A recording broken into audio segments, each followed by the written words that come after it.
तो बच्चों जो हमने जो है थर्मोडायनेमिक्स में अभी तक देखा टाइप्स ऑफ सिस्टम, हमने देखा properties, types of properties, intensive properties, extensive property, हमने देखा types of variables that is state function, path function, ये हमने देखा। अब देखते हैं कुछ कुछ क्वेश्चंस जहां तक हमने पढ़ा है उसमें क्वेश्चन हम सॉल्व कर पाते हैं कि नहीं कर पाते। तो पहला क्वेश्चन, ये तीसरा क्वेश्चन है, T placed in a thermos flask, T placed in a thermos flask. ये क्वेश्चन कई सारे मॉड्यूल में दिया हुआ है, आकाश के मॉड्यूल में भी है, एलन के मॉड्यूल में भी है, वेदांतु में भी ये क्वेश्चन दिया हुआ है और डाउट नेट पे भी क्वेश्चन दिया हुआ है। लेकिन इन सभी प्लेटफॉर्म पे इसका जो एग्जाम्पल है, इसका जो आंसर है वो आइसोलेटेड माना गया है, क्योंकि ये सभी जो है ये थर्मस फ्लास्क को एक आइडियल थर्मस फ्लास्क मान रहे हैं, आइडियल थर्मस फ्लास्क, क्योंकि आइडियल थर्मस फ्लास्क जो है वो हीट को और मास को एक्सचेंज नहीं करता। आइडियल थर्मस फ्लास्क नहीं तो जितने भी आइसोलेटेड सिस्टम है वो क्लोज तो होते ही होते हैं। तो इसका दोनों आंसर सही माने जाएंगे, क्लोज भी आंसर सही है और आइसोलेटेड भी सही है। लेकिन अगर आप थर्मस फ्लास्क को आइडियल थर्मस फ्लास्क मानते हो तो बेटर ऑप्शन आइसोलेटेड सिस्टम ही अच्छा आंसर है। दूसरा क्वेश्चन है हमारा, इसमें से the the respective examples of extensive and intensive properties। Extensive और इंटेंसिव प्रॉपर्टी के एग्जांपल इन ये पूछ रहे हैं और ये नीचे जो है ये ऑप्शंस में दो दो सेट दे रखे हैं। जैसे एंथैल्पी, तो एंथैल्पी जो है एक्सटेंसिव होता है, ये हम सब जानते हैं, एक्सटेंसिव, एंथैल्पी इज एक्सटेंसिव। तो एंथैल्पी हम मान लेते हैं जिसका एक्सटेंसिव है उसमें आगे ई लगा देते हैं, जिसमें इंटेंसिव है उसमें आई लगा देंगे। तो एंथैल्पी जो है वो extensive property, depends on mass. Similarly entropy जो है ये भी एक्सटेंसिव प्रॉपर्टी, ये भी मास पर डिपेंड करता है, एंट्रोपी भी मास पर ही डिपेंड करता है।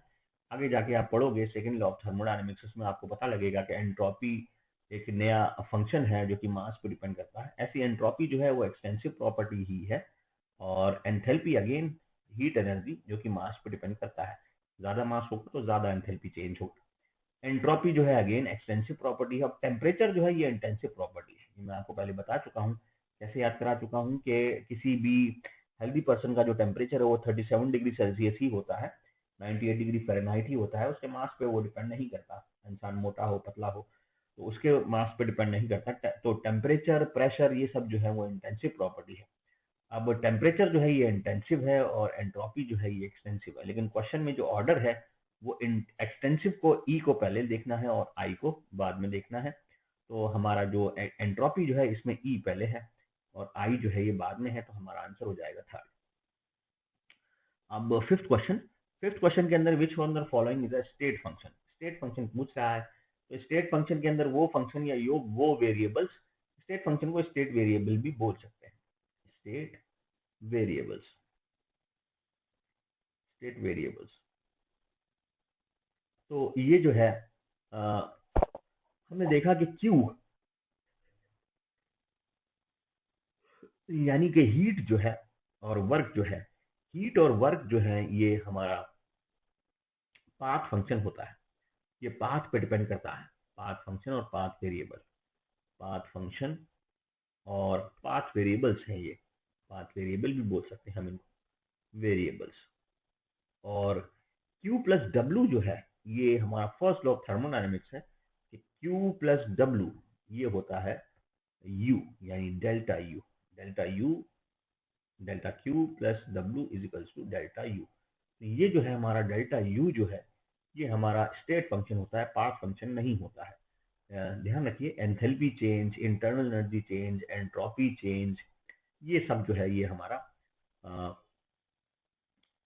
स्टेट फंक्शन है, पाथ फंक्शन नहीं है। तो ये इसमें आंसर हो जाएगा हमारा थर्ड, Q प्लस डब्ल्यू। अब different types of system are given below, ये एक क्वेश्चन है जो PYQ में है और सभी मॉड्यूल में दिया हुआ है, आकाश में, एलन में, वेदांतु में। तो यहाँ पर ये सराउंडिंग है और हमारे पास दो तरह के सिस्टम इन्होंने दिए हुए हैं, दोनों ही सिस्टम जो है वो बाउंड्री में इनक्लोज्ड है, तो दोनों सिस्टम एक क्लोज सिस्टम तो माने ही जाएंगे। लेकिन यहाँ पर जो है ये पहला वाला जो ए जो है ये बता रहा है कि ये वर्क कर रहा है, या ये वर्क ये सराउंडिंग से इंटरेक्ट कर रहा है वर्क और हीट के थ्रू, लेकिन यहाँ पे मास का कोई भी रोल नहीं दिया हुआ है, तो हम ये मान लेंगे कि मास ट्रांसफर नहीं हो रहा, मास एक्सचेंज नहीं हो रहा है, और वैसे भी ये एनक्लोज बॉडी है और हीट ट्रांसफर हो रहा है। एनक्लोज बॉडी के अंदर हीट ट्रांसफर अगर होता है तो क्लोज्ड सिस्टम माना जाता है। तो ये हमारा क्लोज सिस्टम है और ये जो है हमारा सराउंडिंग यहाँ पर दूसरे वाले बी के अंदर जो है वो जो हमारा मैटर है उसका ट्रांसफर नहीं हो रहा है, क्रॉस लगा हुआ है, मैटर का ट्रांसफर नहीं हो रहा है और एनर्जी का ट्रांसफर भी नहीं हो रहा है, यानी हीट एनर्जी का ट्रांसफर भी नहीं हो रहा है और मैटर का ट्रांसफर भी नहीं हो रहा है बाउंड्री के थ्रू सराउंडिंग से। तो system is not interacting with the surrounding either in terms of mass or energy, that's why it is called as isolated system। तो हमारा आंसर हो जाएगा फोर्थ इसके अंदर, आइसोलेटेड सिस्टम। अब जो है वो इसमें पूछा है सेट ऑफ इंटेंसिव प्रॉपर्टीज। तो कौन कौन सी जो है ये इंटेंसिव प्रॉपर्टी का सेट बना रहे हैं, ये नीचे दिया हुआ है। तो मोल फ्रैक्शन जो है ये एक इंटेंसिव प्रॉपर्टी है, ध्यान रखें। मोल फ्रैक्शन क्या होता है, number of moles upon total moles. तो फ्रैक्शन जब भी आता है टोटल मोल्स, ये हमारा मोल फ्रैक्शन होता है। तो ये क्योंकि एक x बाय वाई टाइप है, x बाय वाई टाइप जो भी क्वांटिटी होती है वो एक तरीके से इंटेंसिव ही मानी जाती है, ये इंटेंसिव ही मानी जाती है। तो ये मोल फ्रैक्शन इंटेंसिव प्रॉपर्टी है। स्टैंडर्ड इलेक्ट्रोड पोटेंशियल, ये भी जो है ये मटेरियल पर डिपेंड करता है, मटेरियल के मास पर डिपेंड नहीं करता। जैसे हम इलेक्ट्रोकेमिकल सीरीज में देखते हैं, सबसे ऊपर लिथियम आता है, लास्ट में फ्लोरीन आता है स्टैंडर्ड रिडक्शन पोटेंशियल में, तो वो नेचर पे डिपेंड करता है, मास पे डिपेंड नहीं करता। हीट कैपेसिटी, तो ये दोनों जो है इंटेंसिव है, तो मैं इस पे लिख देता हूँ आई, ये आई है। तो मोल फ्रैक्शन इंटेंसिव प्रॉपर्टी है, स्टैंडर्ड इलेक्ट्रोड पोटेंशियल भी इंटेंसिव प्रॉपर्टी है, लेकिन heat capacity extensive. Heat capacity का फॉर्मूला क्या होता है, हीट कैपेसिटी होता है हमारा, तो मैं यहीं पे हीट कैपेसिटी के पास ही लिख देता हूँ, इसको हटा देते हैं। हीट कैपेसिटी का जो फॉर्मूला होता है वो होता है Q is equals to M S delta T. Q is equals to M S delta T. यहाँ पर m जो है वो मास है, s जो है स्पेसिफिक हीट है और delta T change in temperature है। कितना टेम्परेचर हमें चेंज करना है उसके हिसाब से हीट कैपेसिटी आता है। तो हीट कैपेसिटी जो है वो एक्सटेंसिव प्रॉपर्टी हो जाएगा क्योंकि मास पर डिपेंड कर रहा है। और दूसरे ऑप्शन के अंदर देखते हैं, तो दूसरा ऑप्शन जो है वो हमारा, उसके अंदर जो है वो विस्कोसिटी दिया हुआ है। विस्कोसिटी मास पे डिपेंड नहीं करता है, ये आपको पता है। विस्कोसिटी जो है वो किसी भी मटेरियल की प्रॉपर्टी है, मटेरियल की इंटरनल प्रॉपर्टी है जो मास पे डिपेंड नहीं करेगा। जैसे वाटर की जो विस्कोसिटी है 1 पॉइस या 1.2 पॉइस जितनी भी है, पॉइस जो है विस्कोसिटी की यूनिट है जो मास पे डिपेंड नहीं करता है। तो विस्कोसिटी इंटेंसिव प्रॉपर्टी है, आई लिख देते हैं इधर। और रिफ्रैक्टिव इंडेक्स जो है ये भी इंटेंसिव प्रॉपर्टी है, रिफ्रैक्टिव इंडेक्स भी मास पर डिपेंड नहीं करता है, तो ये भी हमारा आई है। अब स्पेसिफिक हीट जो है, स्पेसिफिक हीट के अंदर स्पेसिफाई कर दिया गया है amount of heat required to raise the temperature of 1 gram of a substance. तो ये हमारा जो है ये भी हमारा इंटेंसिव प्रॉपर्टी है, क्योंकि 1 ग्राम के लिए देखना है तो मास इंडिपेंडेंट है। अब हमारा डेंसिटी जो है ये इंटेंसिव प्रॉपर्टी है, ठीक है। गिब्स फ्री एनर्जी, ये एक्सटेंसिव प्रॉपर्टी है, मास पर डिपेंड करता है। इंटरनल एनर्जी, ये भी मास पर डिपेंड करता है, एक्सटेंसिव है। पोटेंशियल एनर्जी जो है ये भी मास पर डिपेंड करता है, mgh। नंबर ऑफ मोल्स जो है ये मास पर डिपेंड करते हैं। हाँ, मोलैरिटी एक इंटेंसिव प्रॉपर्टी है, ध्यान रखना आप।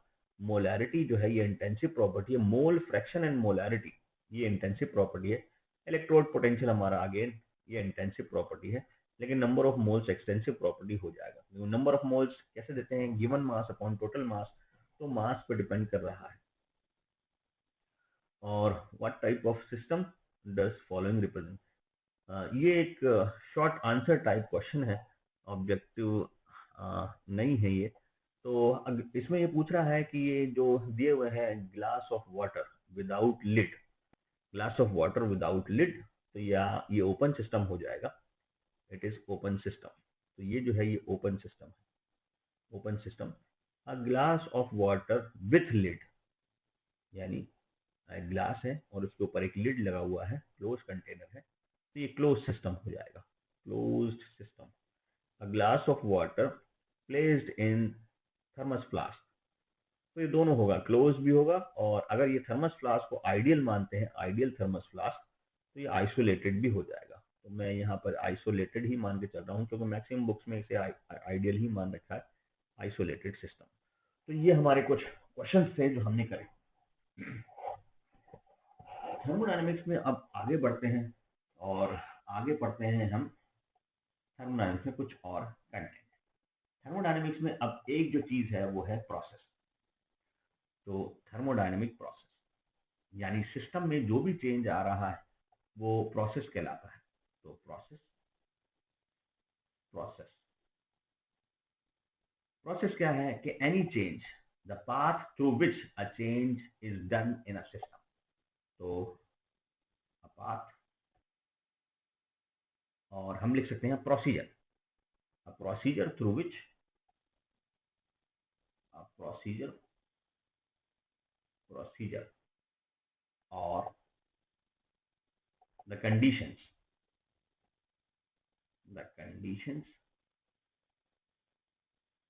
under which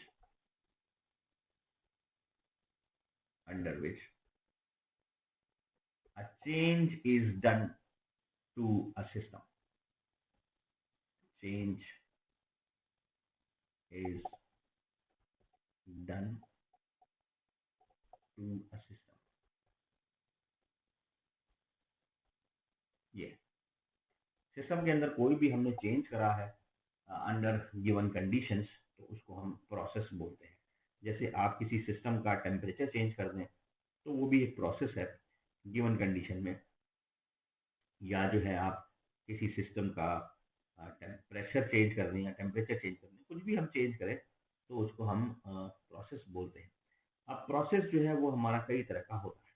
प्रोसेस मतलब को जो चेंज करा गया है वो किस कंडीशंस में करा गया है। जैसे ये हमारा सिस्टम है, ये हमारा सिस्टम है, इसको क्लोज माने,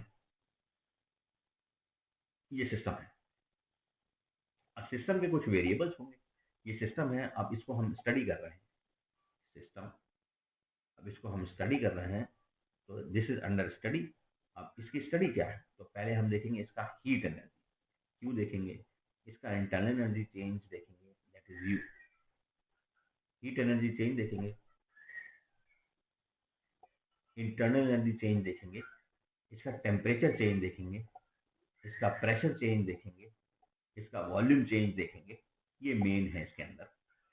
तो इसके अंदर क्या हो रहा है, कोई भी हम इसके अंदर गिवन कंडीशन में इसके अंदर चेंज ला रहे हैं तो कौन से पैरामीटर चेंज हो रहे हैं और कौन से पैरामीटर चेंज नहीं हो रहे हैं, उसके हिसाब से प्रोसीजर जो प्रोसेस जो है वो हमारे तीन या इन वेरिएबल के हिसाब से प्रोसेस जो है वो हमारे चार तरह के हैं। तो process on the basis of variables, on the basis of change done to a particular variable. तो प्रोसेस हमारे चार तरह के हैं। तो ये प्रोसेस देखते हैं। प्रोसेस क्या है कि सिस्टम में अंदर कोई भी हमने चेंज करा है, सिस्टम में किसी भी वेरिएबल में अगर कोई चेंज आया तो हम बोलेंगे वो प्रोसेस, सिस्टम जो है वो प्रोसेस को फॉलो कर रहा है अंडर गिवन कंडीशन। अब कंडीशन क्या है उसके हिसाब से ही है। तो under given condition process can B of 4 types. So under given condition given condition given condition and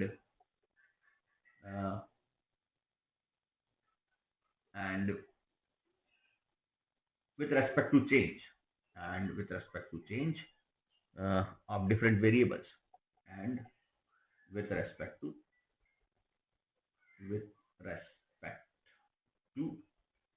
the change in the variables वो स्टेट वेरिएबल हो या पाथ वेरिएबल हो, कोई भी वेरिएबल हो, उसके अंदर अगर कोई चेंज आया है तो उसके हिसाब से, तो under given condition and with respect to change in variables, process can be divided into 4 categories. Process can be divided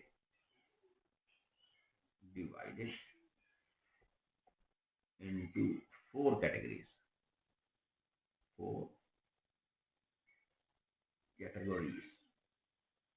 वो कौन कौन से हैं? तो पहला है हमारा आइसोथर्मल प्रोसेस। तो पहला हम पढ़ते हैं आइसोथर्मल प्रोसेस। नाम से ही है सारा, आइसोथर्मल प्रोसेस। आइसो का मतलब होता है सेम, आइसो का मतलब होता है सेम, और थर्मल का मतलब यहाँ पर है हीट, मतलब टेम्परेचर। तो यहाँ पर आइसो का मतलब है सेम, सेम, और थर्मल का मतलब है टेम्परेचर। थर्मल का मतलब यहाँ पर टेम्परेचर है, मतलब सिस्टम के अंदर हम कोई भी वेरिएबल चेंज करें लेकिन टेम्परेचर चेंज नहीं होना चाहिए। Temperature, temperature. और ये जो प्रोसेस है ये मतलब इसके अंदर ये वन स्टेप ही माना जाएगा, मल्टी स्टेप नहीं होना चाहिए। तो एक स्टेप के अंदर हमने कुछ चेंजेस लाए हैं सिस्टम के अंदर, लेकिन वो चेंजेस ऐसे रहे हैं कि सिस्टम का जो है वो टेम्परेचर चेंज नहीं है। तो सिस्टम का टेम्परेचर चेंज ना हो, बाकी कुछ भी चेंज जाए। So under given set of condition, given set of condition, set of conditions, if the temperature of the system remains same while other variables may vary, while other variable gets changed, if the temperature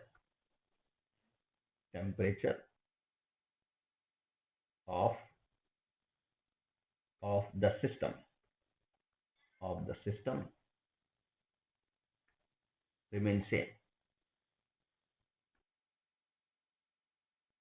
remains same, but other variables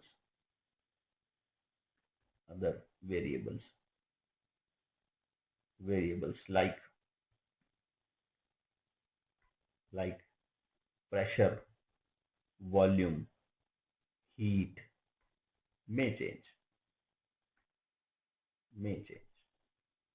तो अगर system के अंदर कोई भी हमने change कराया और वो चेंज ऐसा है कि उसके अंदर टेम्परेचर जो है वो सिस्टम का सेम रहता है, बाकी चीजें बदल जाएं तो बदल जाएं, उससे मुझे मतलब नहीं। लेकिन isothermal is the process under which the temperature of the system remain same. So under given set of conditions, if the temperature of the system remains same but other variables like P, V, Q may change, then that process is called as isothermal process. जैसे कि इसका बहुत अच्छा example है हमारा human body. Human body एक isothermal process है। Human body जो है वो आइसोथर्मल प्रोसेस पे काम करता है। जैसे ये हमारा ह्यूमन बॉडी, सपोज करिए ये एक ह्यूमन बॉडी है, ये ह्यूमन है। तो होता क्या है, ह्यूमन जो है अगर ये काम कर रहा है, ह्यूमन सपोज करो कि उसैन बोल्ट है, उसैन बोल्ट बहुत तेज भागता है।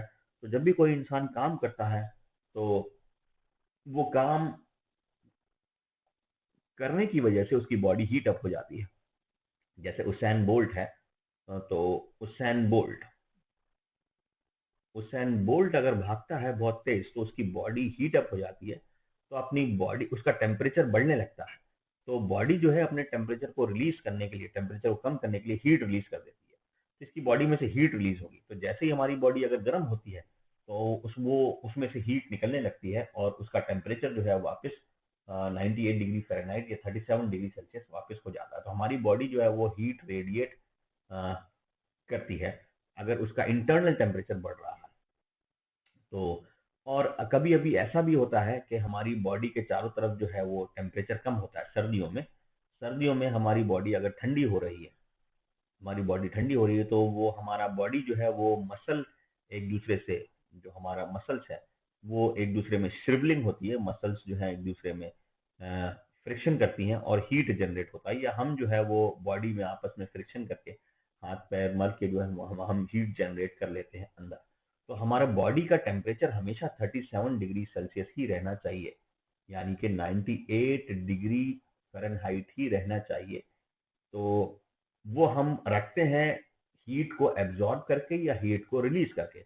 अब अगर हमारा इंटरनल टेम्परेचर बढ़ रहा है तो हीट को रिलीज करना पड़ेगा। जैसे आपने देखा होगा, सुना होगा कि बुखार में जो है जब टेम्परेचर हमारी बॉडी का काफी ज्यादा बढ़ जाता है, बोलते हैं 104 बुखार, 102 बुखार आ गया, तो उसमें होता क्या है कि बॉडी के अंदर जो है वो जैसे कि आप जानते हैं WBC वो जो है वो फाइट करते हैं जर्म से या डिजीज से, तो उसकी वजह से जो है बॉडी का टेम्परेचर बढ़ जाता है और बॉडी का टेम्परेचर बढ़ जाता है, उसकी वजह से फीवर आता है हमें। और यही रीजन है कि डॉक्टर बोलता है कि आपका जो हेड का टेम्परेचर जो है, माथे का टेम्परेचर जो है, सर का टेम्परेचर जो है, वो ज्यादा नहीं जाना चाहिए, क्योंकि ब्रेन्स में बहुत पतली पतली ब्लड वेसल्स होती हैं। जैसे अगर आपने आंख में देखा होगा तो बहुत पतली पतली ब्लड वेसल्स होती हैं। तो अगर बॉडी का टेम्परेचर बढ़ेगा तो ब्लड जो है वो पतला हो जाएगा, ब्लड जो है वो थिन हो जाएगा, ब्लड थिन हो जाएगा और वो उसके अंदर हेमरेज हो सकता है, ब्लड वहां से लीक हो सकता है ब्लड वेसल्स में। तो यही रीजन है कि वो डॉक्टर बोलता है सर पर पट्टी रखने को। अगर आपने सर पर पट्टी रख ली है तो हीट ट्रांसफर हो जाएगा, आपका बॉडी जो है वो जो कोल्ड पैक है, जो सर पे जो लगाया गया है कोल्ड पैक, वो आपकी बॉडी से टेम्परेचर एब्जॉर्ब करेगा और वो जो है वो वेपोराइज हो जाएगा या कुछ भी हो जाएगा, वो आपकी बॉडी में से टेम्परेचर को एब्जॉर्ब कर लेगा, बॉडी को ठंडा कर देगा, तो आपकी बॉडी का टेम्परेचर वापस डाउन चला जाएगा। और अगर आपकी बॉडी का टेम्परेचर जो है 37 डिग्री से कम जा रहा है तो आपको सर्दी लगने लगेगी, जो जिसकी वजह से आपको फ्रिक्शन से वापस टेम्परेचर को बढ़ाना पड़ेगा, या आपको अपने चारों तरफ एक हॉट एनवायरनमेंट लाना पड़ेगा। हॉट एनवायरनमेंट, या आप जैसे कि अभी जो है हम हीटर, सर्दियों में हीटर यूज करना पड़ेगा, या फिर हमें जो है आग जलानी पड़ेगी या कोयला जलाना पड़ेगा अपने चारों तरफ, जिससे हमारी बॉडी वापस टेम्परेचर एब्जॉर्ब कर सके। तो आइसोथर्मल प्रोसेस के अंदर ये ध्यान रखना है कि टेम्परेचर चेंज जीरो होता है in isothermal process. Isothermal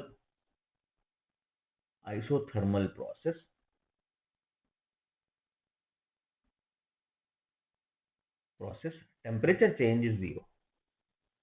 temperature change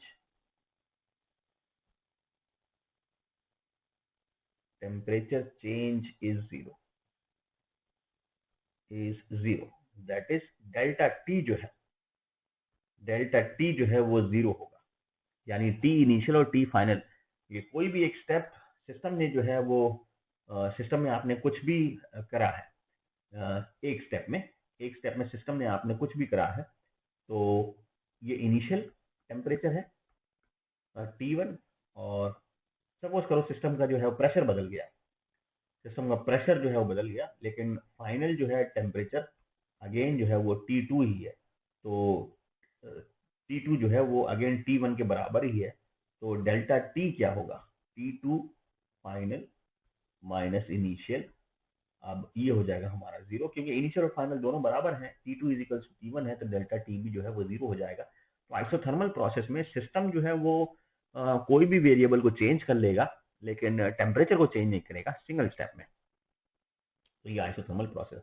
अब वो करता कैसे है, तो वो हीट के ट्रांसफर से करता है। जैसे मैंने अभी बताया कि जैसे ह्यूमंस है, ह्यूमंस के अंदर या लिविंग बींग्स के अंदर क्या होता है, अगर उसका टेम्परेचर कम हो रहा है किसी भी वजह से, अगर उसका इंटरनल टेम्परेचर कम हो रहा है, इंटरनल टेम्परेचर कम हो रहा है, तो वो हीट को एब्जॉर्ब करके अपने टेम्परेचर को बढ़ा लेगा।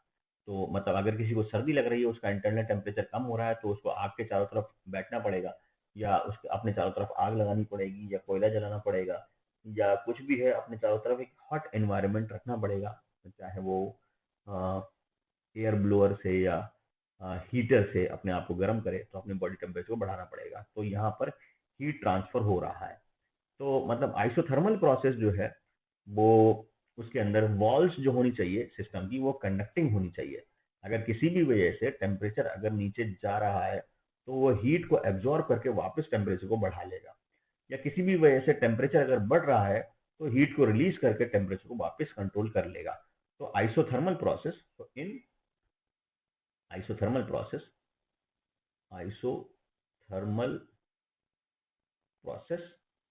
walls should be, या walls are of conducting in nature,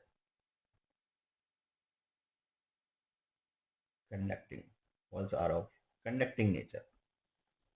walls अगर कंडक्टिंग नहीं है, तो वो अगर सिस्टम का किसी भी वजह से टेम्परेचर कम जा रहा है तो कम ही हो जाएगा, और सिस्टम का टेम्परेचर बढ़ रहा है तो बढ़ ही जाएगा। अगर ये हीट मतलब जो भी अपना जो चेंज इन टेम्परेचर उसको एडजस्टमेंट नहीं कर पाएगा, तो जो भी चेंज आएगा वो फिर टेम्परेचर चेंज हो जाएगा, आइसोथर्मल प्रोसेस नहीं रहेगा। तो आइसोथर्मल प्रोसेस के अंदर वॉल्स जो है वो कंडक्टिंग होना चाहिए, जब भी वो आइसोथर्मल को अचीव कर पाएगा। तो ये एक इंपॉर्टेंट पॉइंट है। तो मैं वापस से लिख देता हूँ इस पॉइंट को अच्छे से, in isothermal process, in isothermal process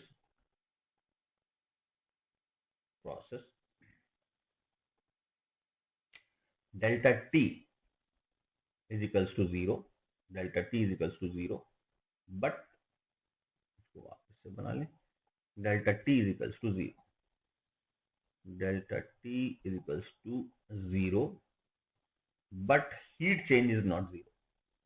heat का ट्रांसफर होगा, heat exchange is not 0. heat exchange is not 0. Heat का एक्सचेंज 0 नहीं होगा, not 0. हीट का एक्सचेंज करना पड़ेगा आपको अगर आपको आइसोथर्मल प्रोसेस बनाना है। तो ये है यहाँ पर हमारा आइसोथर्मल प्रोसेस है। बेस्ट एग्जांपल है ह्यूमन बॉडी। ह्यूमन बॉडी कुछ भी करके अपने टेम्परेचर को एडजस्ट करती है, हीट को रिलीज करके या हीट को एब्जॉर्ब करके 37 डिग्री सेल्सियस ही लाती है। तो नाउ अब हमारा पढ़ते हैं एक एडियाबैटिक प्रोसेस, एडियाबैट। तो second process is adiabatic process. तो पहला हमारा प्रोसेस है आइसोथर्मल प्रोसेस और सेकंड जो है वो एडियाबैटिक प्रोसेस। सेकंड जो है हमारा एडियाबैटिक प्रोसेस,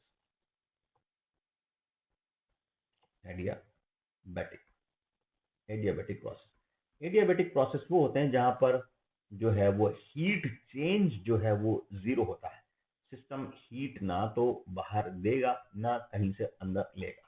तो the process in which heat change of the system remains 0, मतलब सिस्टम जो है वो सराउंडिंग से हीट एक्सचेंज नहीं करेगा। हाँ, मास एक्सचेंज कर ले वो अलग बात है, लेकिन हीट एक्सचेंज नहीं करेगा। So process under which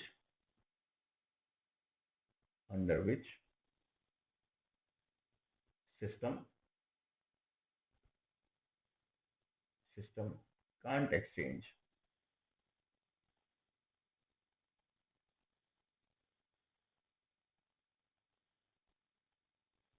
heat with the surrounding.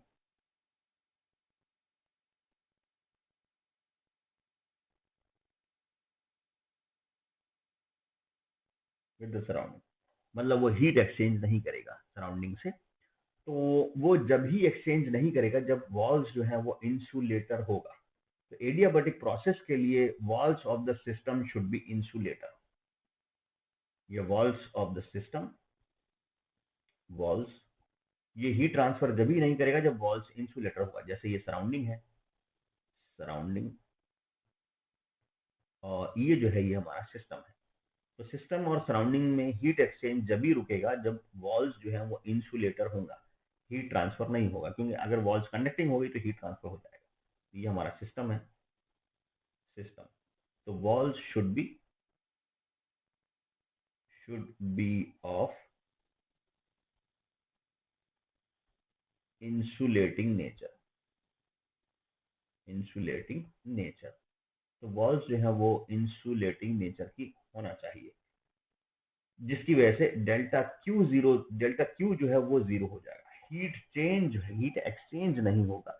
Heat change system और सराउंडिंग के बीच में कोई भी हीट चेंज नहीं होगा। डेल्टा क्यू जो है वो 0 हो जाएगा।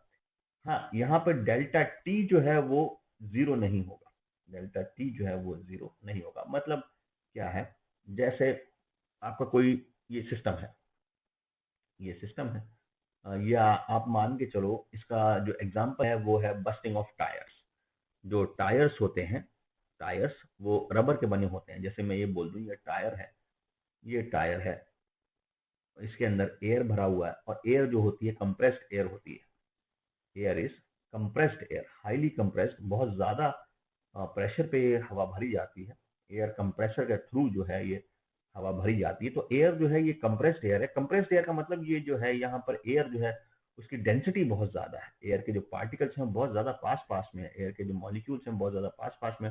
अब ये काफी पूरा एयर से भरा हुआ है, और एयर जो है वो काफी ज्यादा मतलब डेंस है यहाँ पर, क्योंकि कंप्रेसर से भरी है।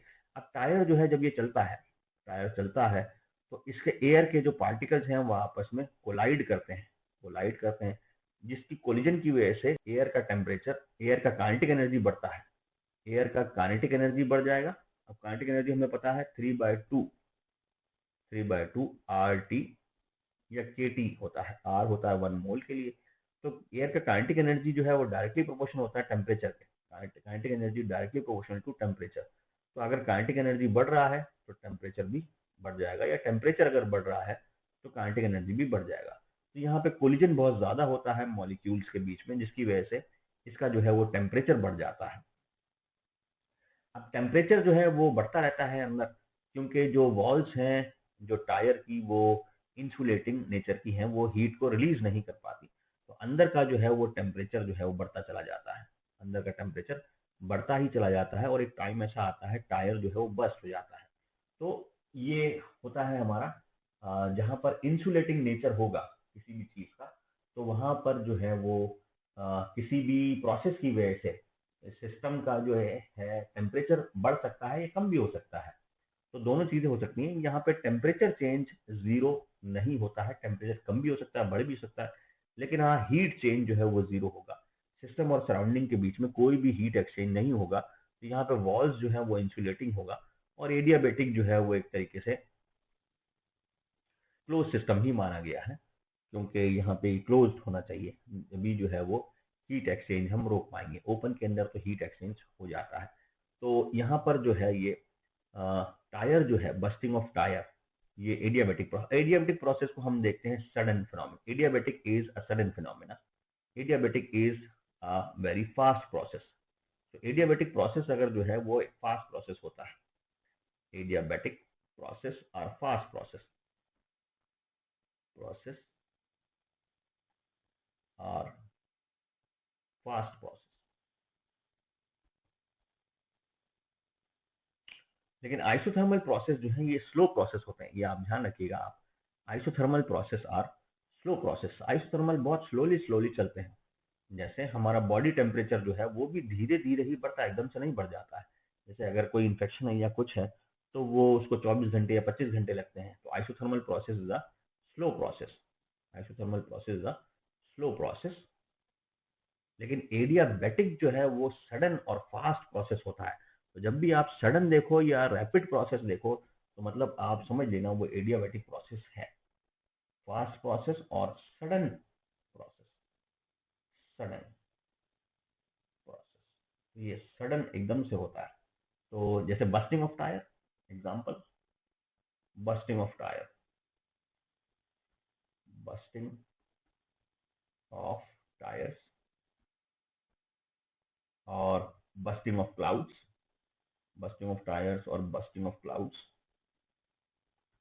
Bursting of clouds. बादल का जो फटना है वो भी एक तरीके से एडियाबैटिक प्रोसेस ही होता है। अब होता क्या है, बादल जो हैं जब एक्सपेंड करते हैं, बादल किसके बने होते हैं, हवा के बने होते हैं, जिसके अंदर काफी ज्यादा मॉइस्चर होता है। अब ये एयर जो है, cloud is nothing but an aerosol. तो ये जो एयर जो है, क्लाउड के अंदर जो एयर है वो जब एक्सपेंड करती है तो वो कूल होती है। तो यहाँ पर दो चीजें याद करनी है कि adiabatic expansion causes cooling effect. Adiabatic expansion, expansion causes cooling effect, cooling effect, while adiabatic compression causes heating effect, while adiabatic compression causes heating effect। ये पॉइंट इंपॉर्टेंट है। while adiabatic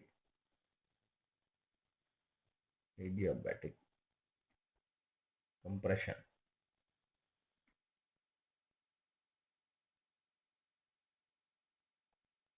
causes heating effect, causes heating effect। ये line important है। जैसे ये suppose करो ये आप बादल का एक टुकड़ा है और इसके चारों तरफ जो है वो हमारा, ये हमारा सिस्टम है। सपोज करो बादल का टुकड़ा जो है, इसको हम स्टडी कर रहे हैं। ये बादल का टुकड़ा सपोज करो एकदम से अगर एक्सपेंड करता है तो यहाँ पे एकदम से हीट ट्रांसफर नहीं होगा, लेकिन इसका टेम्परेचर जो है ये कम हो जाएगा। टेम्परेचर कम होने की वजह से इसका जो मॉइस्चर है वो कंडेंस होके एकदम से पानी जो है वो एक बीम की तरह गिरता है, पूरा का पूरा पानी जो है एक जगह गिर जाता है। तो ये जब होता है, ये आपने देखा होगा कि बादल जब बनते हैं तो वो एक्सपेंड करते हैं, लेकिन जब वो धीरे धीरे एक्सपेंड करते हैं तो वो धीरे धीरे मॉइस्चर को अब गिराते हैं, टपकाते हैं बूंदों की फॉर्म में। तो वो तो एडियाबैटिक प्रोसेस नहीं है। जब बादल एकदम से फटता है, बादल एकदम से एक्सपेंड करता है, एकदम से, जैसे टायर के अंदर जो हवा जो है एकदम से एक्सपेंड करती है तो वो ठंडी हो जाती है। इसी वजह से जो है टायर जब फटता है तो उसके चारों तरफ एक मॉइस्चर आप देखते हो। वो मॉइस्चर क्या है?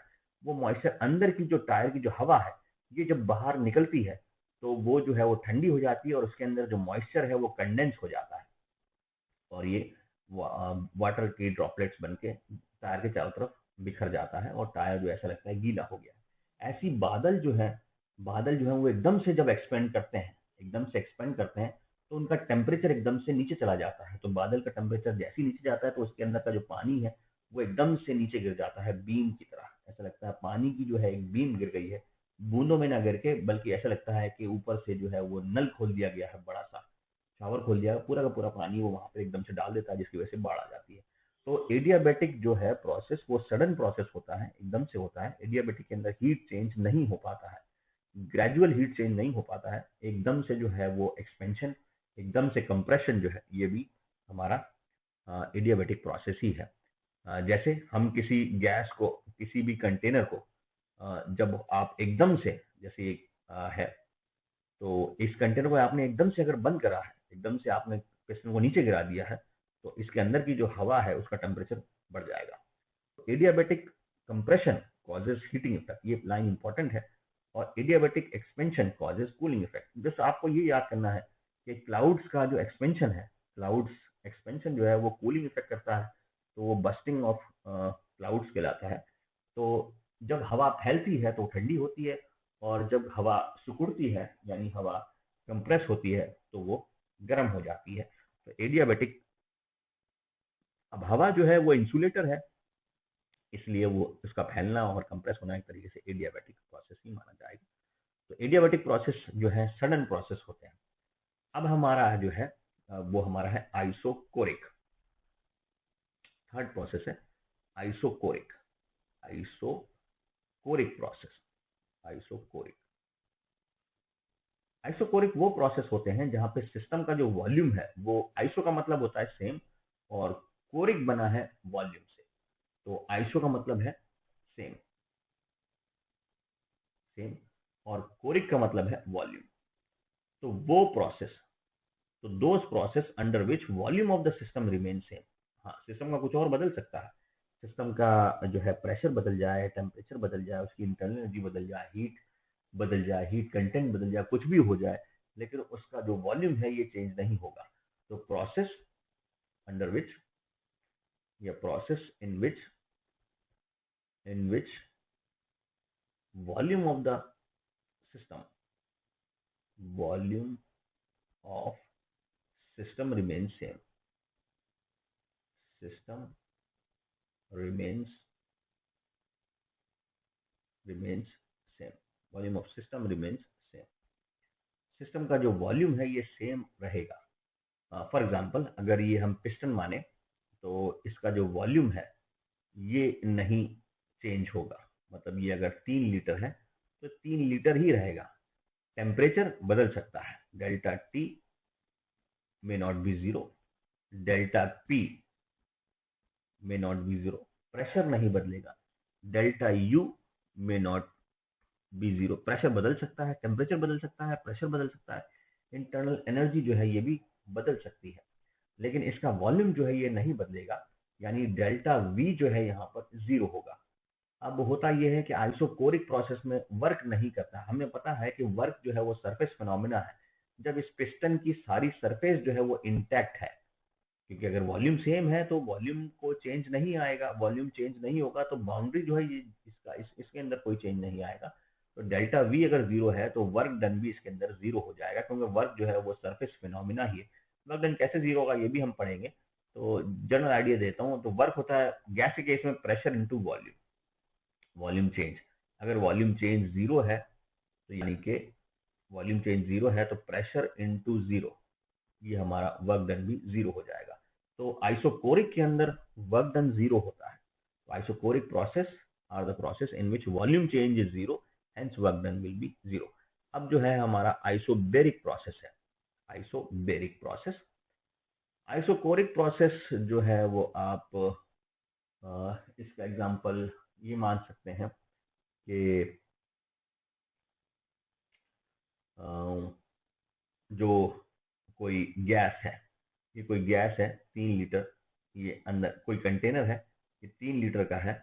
जब आप गैस को गर्म करेंगे तो इसका वॉल्यूम नहीं बदलेगा, लेकिन ये गैस का जो प्रेशर है ये बदलता चला जाएगा, बढ़ता चला जाएगा, क्योंकि काइनेटिक एनर्जी बढ़ जाएगी।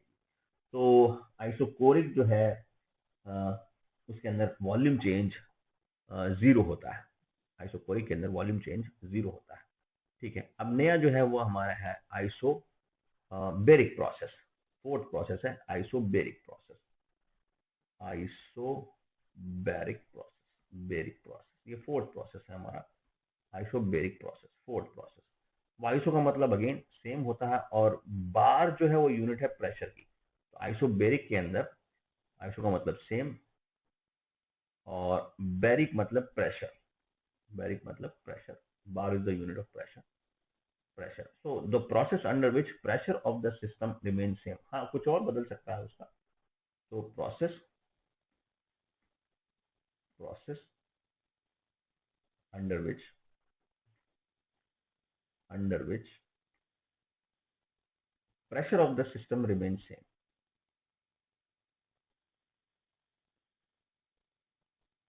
pressure of the system remains same, pressure of the system remains same, remains same, यानी कि डेल्टा पी जो है वो जीरो होगा। यहाँ पे इनिशियल और फाइनल प्रेशर जो है सेम हो जाएगा, तो डेल्टा पी जो है वो जीरो हो जाएगा। तो वो प्रोसेस जहां पर प्रेशर चेंज जो है वो जीरो हो, वॉल्यूम बदल जाए, टेम्परेचर बदल जाए सिस्टम का, इंटरनल एनर्जी बदल जाए, वो कुछ भी बदल सकता है, लेकिन प्रेशर जो है वो नहीं बदलना चाहिए, प्रेशर चेंज भी जीरो। ऑलराइट बच्चों, तो हमने 4 तरह के प्रोसेस पढ़े, isothermal, adiabatic, isochoric and isobaric. तो ये जो है ये पैरामीटर्स के बेस पे डिवाइड है 4 प्रोसेस कि किसके अंदर कौन सा पैरामीटर कांस्टेंट होगा। आइसोथर्मल में टेम्परेचर कांस्टेंट रहेगा सिस्टम का, आइडियाबेटिक में जो है वो हीट ट्रांसफर नहीं होगा, और आइसोकोरिक में वॉल्यूम कांस्टेंट होगा सिस्टम का, और आइसोबेरिक में प्रेशर कांस्टेंट होगा। अब जो प्रोसेस है वो हमारा फिर 2 कैटेगरी में डिवाइड करते हैं on the basis of reversibility. So on the basis of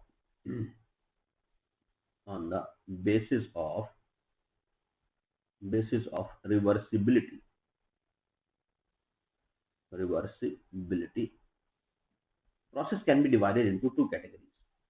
process जो भी हम चेंज कर रहे हैं सिस्टम के अंदर, that is process can be divided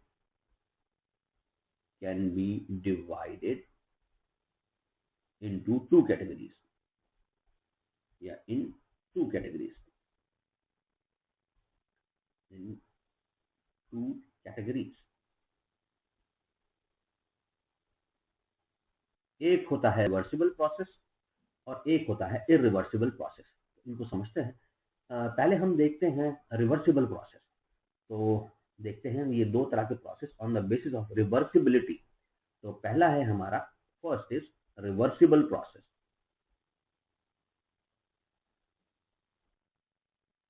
reversible process, reversible process वो प्रोसेस होते हैं जिसमें हर एक स्टेप जो है वो वापस रिवर्ट हो सकता है। जैसे सपोज करिए कि आप जो है वो यहाँ जयपुर से, सपोज करिए कोई आदमी जो है वो जयपुर से दिल्ली जा रहा है, दिल्ली जा रहा है, तो और दिल्ली से जयपुर आ रहा है, तो ये रिवर्सिबल एक तरीके से हम इसे मान लें। फॉर एग्जांपल कोई जयपुर से दिल्ली आदमी गया, तो इसके जाने में कुछ डिस्टेंस ट्रेवल करेगा, सपोज करिए एक्स डिस्टेंस उसने ट्रेवल करा, जो लोग जयपुर से दिल्ली जा रहे हैं, जो लोग लॉन्ग डिस्टेंस ट्रेवल करते हैं, उनको ये जल्दी से समझ में आ जाएगा। सपोज करिए इसने ये एक्स डिस्टेंस ट्रेवल करा, और सपोज करिए इसमें जो है वो एक्स डिस्टेंस ट्रेवल करा इसने, और वाई जो है वो इसकी एनर्जी लगी। डिस्टेंस ट्रेवल करा, वाई इसकी एनर्जी लगी इसमें, वाई जो है ये एनर्जी इसने इसमें लगाई दिल्ली से, जयपुर से दिल्ली जाने में। क्या बोलते हो, अगर ये जो है ये दिल्ली से जयपुर आएगा तो क्या डिस्टेंस एक्स ही ट्रेवल करेगा, या ये जो है एनर्जी जो है वो वाई ही स्पेंड करेगा, एनर्जी जो है वो वाई ही स्पेंड करेगा? आप क्या बोलते हो? मेरे हिसाब से तो मैंने जितना ऑब्जर्वेशन करा है, कभी भी मुझे ऐसा नहीं लगा कि जितना डिस्टेंस, सपोज करिए मैंने 310.5 किलोमीटर जो है वो डिस्टेंस ट्रेवल करा जयपुर से दिल्ली जाने में, तो मेरा कभी भी ये वापस उतना ही डिस्टेंस मुझे कभी नहीं मिला। ये इससे ज्यादा रहा या कम रहा, क्योंकि आपको कई सारे टर्न लेने पड़ते हैं, कई सारे जगह रुकना पड़ता है, कई जगह घूमना भी पड़ता है, कई जगह आप फ्लाईओवर पे चढ़ते हैं, फ्लाईओवर के बीच से चलेंगे तो डिस्टेंस अलग हो जाएगा, फ्लाईओवर के साइड से चलेंगे तो डिस्टेंस अलग हो जाएगा। तो डिस्टेंस इस स्टेप के अंदर कभी भी सेम नहीं आएगा फॉरवर्ड और बैकवर्ड के लिए, और एनर्जी भी कभी सेम नहीं आएगा फॉरवर्ड। तो ये एक तरह का इरिवर्सिबल प्रोसेस है। लेकिन अगर कोई जयपुर से दिल्ली जा रहा है, अगर कोई जयपुर से दिल्ली जा रहा है और वो 100% आइडियल कंडीशन को फॉलो करता है, एक ही पाथ को फॉलो करता है, एक ही स्पीड में गाड़ी चलाता है, सब कुछ वो जो है वो फॉरवर्ड और बैकवर्ड के लिए सेम रखता है, तो हम मान सकते हैं कि फॉरवर्ड के लिए अगर एक्स डिस्टेंस है तो बैकवर्ड के लिए भी एक्स डिस्टेंस ही रहेगा, और अगर फॉरवर्ड के लिए वाई एनर्जी यूज होती है तो बैकवर्ड के लिए भी वाई एनर्जी ही यूज करेगा वो। तो वो प्रोसेस जहां पर फॉरवर्ड और बैकवर्ड सेम पैरामीटर चेंज होते हैं, अगर फॉरवर्ड में जो चेंज हुआ है वो बैकवर्ड में भी अगर आ जाए तो रिवर्सिबल प्रोसेस होता है। तो यहाँ पर रिवर्सिबल प्रोसेस के अंदर क्या होता है कि ड्राइविंग फोर्स जो है वो बहुत छोटा होता है। मतलब जैसे ड्राइविंग फोर्स मतलब आगे के ले जाने के लिए, जैसे आप इसको ऐसे भी समझ सकते हैं, सपोज करिए पिस्टन है, सपोज करिए पिस्टन है, और पिस्टन जो है वो इस पिस्टन के ऊपर मैं एक बहुत छोटा सा एक दाना रख दूं, बहुत छोटा सा राई का दाना रख दूं, तो ये पिस्टन हल्का सा नीचे जाएगा, और जैसे ही राई का दाना हटाऊंगा तो पिस्टन वापस हल्का सा ऊपर आ जाएगा। तो यहाँ पे ड्राइविंग फोर्स जो है वो बहुत छोटा है पिस्टन के कंपेयर में। जो फॉरवर्ड और बैकवर्ड के राई का दाना जो है वो बहुत छोटा है, उसका ड्राइविंग फोर्स बहुत बहुत बहुत कम है। तो ड्राइविंग फोर्स जो होता है बहुत छोटा होता है रिवर्सिबल प्रोसेस में। ए से बी पे जाने के लिए ड्राइविंग फोर्स बहुत बहुत छोटा होता है, इनफाइनाइटली स्मॉल। तो हम रिवर्सिबल प्रोसेस के लिए ये बोल रहे हैं कि इनिशियल और फाइनल इनिशियल और फाइनल स्टेज के अंदर जो ड्राइविंग फोर्स लगा है वो बहुत छोटा होता है। अगर उस ड्राइविंग फोर्स को हटा दें तो वो उसी स्टेट को फॉलो करते हुए पीछे की तरफ आ जाएगा।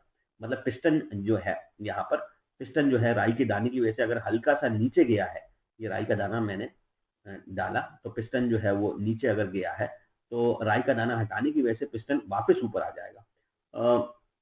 ये क्यों होगा? देखिए क्या होता है, प्रेशर इंटरनल होगा गैस के, मतलब पिस्टन के अंदर प्रेशर इंटरनल है और प्रेशर एक्सटर्नल है। अब पिस्टन जो है वो प्रेशर डिफरेंस की वजह से ऊपर नीचे जाएगा। जैसे ही आपने राई का दाना इसके ऊपर डाला तो ऊपर का प्रेशर हल्का सा बढ़ गया, इनफाइनाइटली स्मॉल जो हल्का सा प्रेशर है वो ऊपर की तरफ बढ़ गया, तो ये पिस्टन हल्का सा नीचे आ जाएगा, हल्का सा नीचे आ जाएगा। अब एक्सटर्नल और इंटरनल प्रेशर अब नई स्टेट में फिर दोनों बराबर हो गए। जैसे ही राई का दाना आप हटाओगे तो ऊपर का प्रेशर वापस कम हो गया, तो पिस्टन हल्का सा वापस ऊपर चला जाएगा। तो ये जो है ये हमारा ड्राइविंग फोर्स जो है वो बहुत छोटा होता है रिवर्सिबल प्रोसेस के अंदर। मतलब ये है, मतलब इतना छोटा होता है कि बाकी सारे पैरामीटर से ये ड्राइविंग फोर्स अफेक्ट नहीं होता है, ये इतना छोटा होता है। तो बेसिक ये है कि reversible process are the process in which, तो reversible process are the process in which the driving force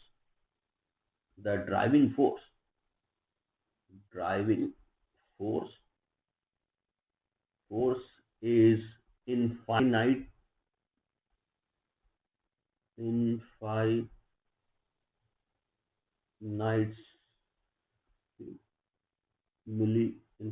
milli small।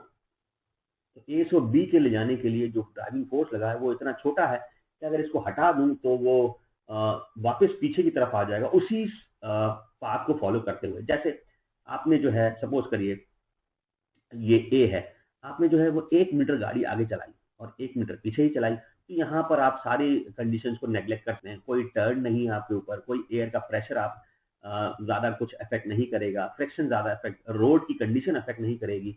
लेकिन अगर आप ये बहुत सारे स्टेप में जा रहे हैं, एक से लेके बी, और बहुत बड़ा डिस्टेंस ट्रेवल कर रहे हैं, तो रोड की कंडीशन भी आपको अफेक्ट करेगी।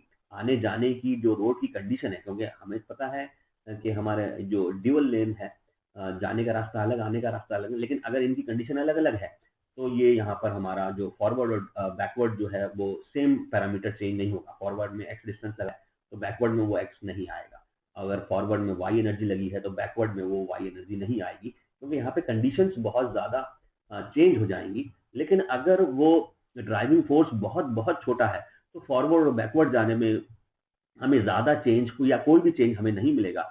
और हम जो है वो इनिशियल से फाइनल और फाइनल से इनिशियल स्टेट में सारे पैरामीटर सेम होंगे। एक्स डिस्टेंस अगर गए हैं आगे की तरफ तो एक्स डिस्टेंस पीछे की तरफ, वाई एनर्जी मुझे आगे की तरफ लगी है तो वाई एनर्जी पीछे की तरफ लगी है। तो ये एक तरीके का आइडियल सिस्टम होता है, ये एक तरीके का आइडियल सिस्टम होता है जिसमें हम फॉरवर्ड और बैकवर्ड में जितने भी चेंजेस हैं, जितना फॉरवर्ड में चेंज होगा बैकवर्ड में भी वो चेंज वापस उसी लेवल पे आ जाएगा। तो ये एक तरह का एक आइडियल सिस्टम है। तो process in which the driving force is infinitely small, ये इसका है पहला। तो रिवर्सिबल प्रोसेस, इसके अंदर ये होता है PV work done across pressure difference DP.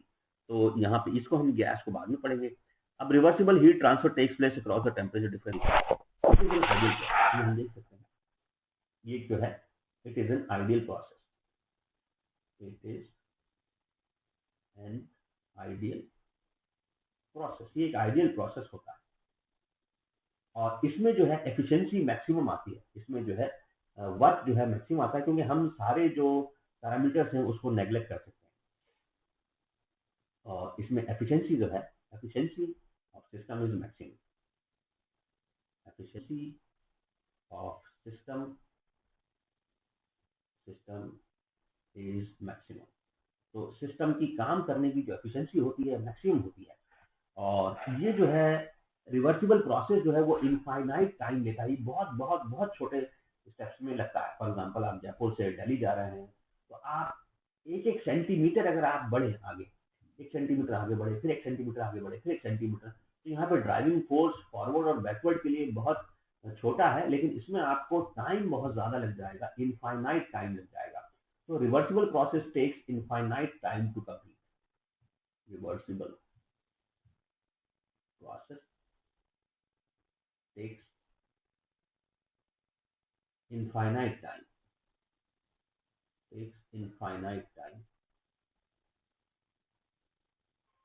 to complete। तो इसको कंप्लीट होने में इनफाइनाइट टाइम लग जाएगा। और ये एक तरीके का इमेजिनरी प्रोसेस है, जैसे मैं बता चुका हूँ आपको, ये एक आइडियल प्रोसेस है। अब इसको पढ़ते क्यों हैं? पढ़ते इसलिए हैं क्योंकि इस प्रोसेस में हमें मैक्सिमम एफिशिएंसी मिलती है। तो ये इसलिए पढ़ते हैं ताकि हम जो हमारे जो प्रोसेस हैं वो इसके आइडियल बना सकें। हम जो पढ़ रहे हैं मैक्सिमम अर्थ के ऊपर जो प्रोसेस हैं वो सब इरिवर्सिबल प्रोसेस है। तो हम इसको इसलिए पढ़ते हैं ताकि हम इस कंडीशन को आइडियलाइज कर सके, हमें इस कंडीशन को फॉलो करना है। ये और अभी आप समझ में आ जाएगा आपको। पहले एक पॉइंट देख लेते हैं। तो it is an imaginary process, it is an imaginary process, imaginary process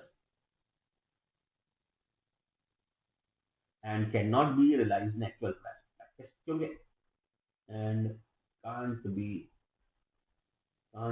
realized in actual process,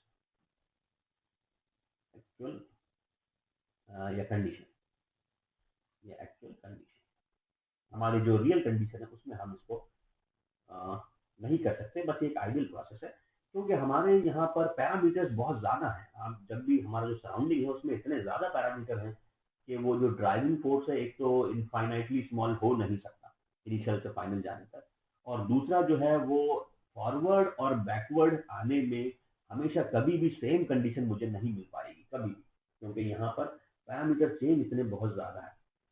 आप इसको रिवर्सिबल को ऐसे भी कर सकते हैं। हम रिवर्सिबल को इसलिए पढ़ते हैं क्योंकि ये हमारा एक आइडियल सिस्टम है। सपोज करिए कि आप कोई पेपर दे रहे हैं तो पेपर देने में आइडियल कंडीशन क्या मानता है? कोई भी एक स्टूडेंट जो है वो एक पेपर दे रहा है, स्टूडेंट जो है वो एक पेपर में student appears for a paper. अगर स्टूडेंट कोई पेपर देने के लिए अपीयर हुआ है और उस पेपर में मैक्सिमम मार्क्स जो है, मैक्सिमम मार्क्स जो है वो 100 है, मैक्सिमम मार्क्स 100 है, तो क्या हर स्टूडेंट के 100 मार्क्स आ जाएंगे? नहीं। तो बस ये देखना है कि ये आपको, ये वो कंडीशन है जो आपको अचीव करनी है। कभी भी रिवर्सिबल प्रोसेस से ज्यादा वर्क हम कभी नहीं कर सकते, या सिस्टम जो है कभी भी इसकी एफिशिएंसी, अगर रिवर्सिबल प्रोसेस में जो एफिशिएंसी आ रही है उससे कभी ज्यादा नहीं हो सकती, हमें हमेशा ज्यादा ही आएगा। तो मैक्सिमम मार्क्स हमारे 100 है। सपोज करिए क्लास में 50 स्टूडेंट्स हैं, तो हो सकता है एक या दो बच्चा 100 मार्क्स ले आए, तो वो हमारा आइडियल हो जाएगा। लेकिन बाकी बच्चे जो है वो उसको अचीव करने की कोशिश करेंगे। अब आइडियल जो है वो बच्चा जो 100 मार्क्स लाया वो आइडियल तरीके से पढ़ा होगा, उसने ये देखा होगा कि कब पढ़ना है, उसने अपनी नींद पे ध्यान रखा होगा, उसने अपने खाने पीने पे ध्यान रखा होगा, उसने रिवीजन पे ध्यान रखा होगा, मतलब वो आइडियल कंडीशन को फॉलो करते करते करते करते यहाँ तक पहुंच गया। लेकिन सभी बच्चे आइडियल कंडीशन को फॉलो नहीं कर सकते। ठीक है, सभी बच्चे 100% अचीव कर सकते हैं बिल्कुल, लेकिन सभी बच्चे आइडियल कंडीशन को फॉलो नहीं करते, इसलिए वो 100% से पीछे रह जाते हैं। कुछ लोग जो है वो नींद पूरी नहीं लेते, जिससे उनका पढ़ने में ध्यान नहीं लगता, तो उनका जो मेंटल लेवल है वो, या मेंटल जो पीस है वो कम रहता है, जिससे उन्हें चीजें याद कम रहती हैं। कुछ लोग खेलने में ज्यादा ध्यान देते हैं, मटर में, और खेलकूद में ज्यादा ध्यान देते हैं, पढ़ाई में ध्यान नहीं देते, तो उनकी वजह से उनका जो है वो नॉलेज कम रहता है, इसलिए मार्क्स नहीं ला पाते।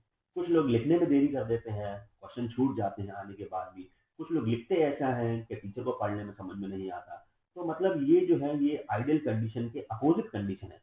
आइडियल कंडीशन क्या है? बच्चा पूरा पढ़े, पूरे क्वेश्चन के आंसर उसको आते हो, वो ढंग से लिखे, वो ऐसा लिखे टीचर उसे पढ़ ले, उसको समझ ले, ये आइडियल कंडीशन है। तो रिवर्सिबल जो प्रोसेस है वो हमारा एक आइडियल स्टेट प्रोसेस है, उसको, उसमें जो एफिशिएंसी आ रही है, उसमें जो सिस्टम काम निकाल के दे रहा है वो हमारा एक आइडियल सिस्टम बनेगा, और हमें उस लेवल तक जाना है। लेकिन हम कभी उस लेवल तक एक तरीके से जा नहीं पाते हैं। हाँ, उसके नियर जाते हैं। जैसे किसी बच्चे के 99% है, हाँ तो आइडियल के नियर है, उसने बहुत आइडियल कंडीशन को फॉलो करा होगा। और किसी बच्चे का 10% मार्क्स ही है, तो वो आइडियल से काफी ज्यादा दूर है।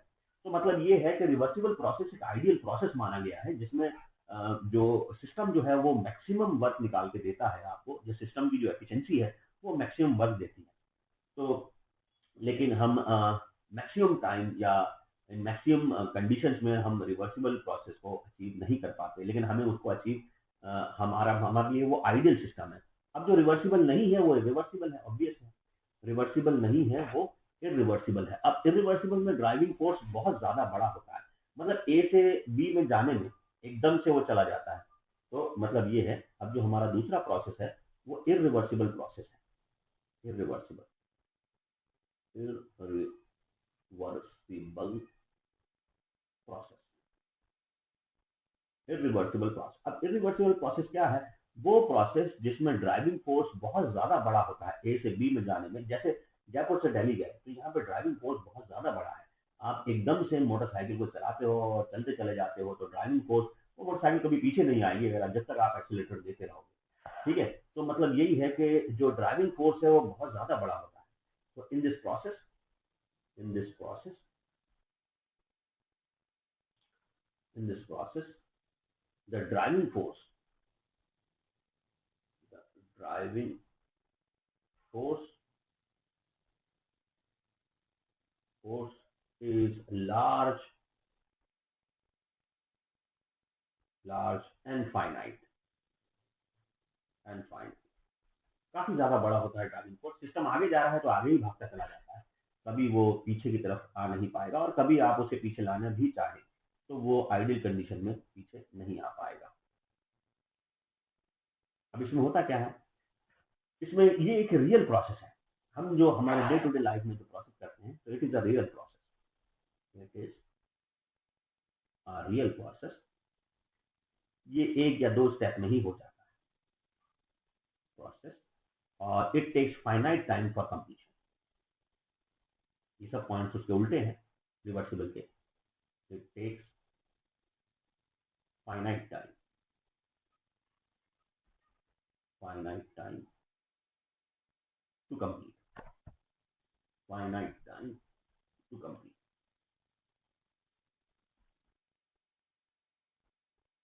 कंप्लीट ये तो ये जल्दी से हो जाता है।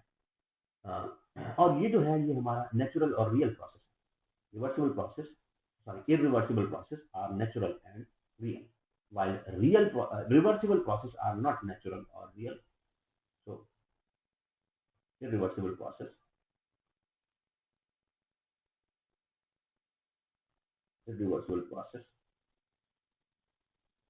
are natural and real process. ये हम डे टू डे लाइफ में यही देखते हैं, नेचुरल एंड रियल प्रोसेस। जैसे अगर कोई पटाखा फट गया तो एकदम से होता है, वो फट गया, आप उसको वापस नहीं जोड़ नहीं सकते, या कोई चीज टूट गई है तो आप उसको एग्जैक्टली वैसा नहीं बना सकते, आपको हमेशा उसमें जो ज्वाइंट दिखेगा या उसकी प्रॉपर्टीज थोड़ी कम दिखेगी जैसा इनिशियल। तो ये रिवर्सिबल और रिवर्सिबल प्रोसेस है। हमें बस ये ध्यान रखना है कि रिवर्सिबल में एफिशिएंसी मैक्सिमम होती है और रिवर्सिबल में वर्क डन ज्यादा होता है, और रिवर्सिबल हमारा आइडियल कंडीशन है, इसलिए हम उसको पढ़ते हैं रिवर्सिबल को, ताकि जिस स्टेट से सिस्टम गुजरा है इनिशियल से फाइनल जाने में, उसी स्टेट पे अगर वापस आता है तो हमें जितना काम आगे से पीछे जाने में लगा है उतना ही पीछे से आगे जाने में मिलेगा, तो एफिशिएंसी उसमें मैक्सिमम आती है। तो ये भी हमारा एक प्रोसेस है, रिवर्सिबल और इरिवर्सिबल प्रोसेस। तो जैसे रिवर्सिबल इरिवर्सिबल प्रोसेस के तो बहुत सारे एग्जांपल हैं, इरिवर्सिबल प्रोसेस के बहुत सारे एग्जांपल हैं। Example bursting of crackers, bursting of crackers. जितने भी नेचुरल प्रोसेस हैं वो सब इरिवर्सिबल प्रोसेस है। जैसे मेल्टिंग ऑफ आइस, मेल्टिंग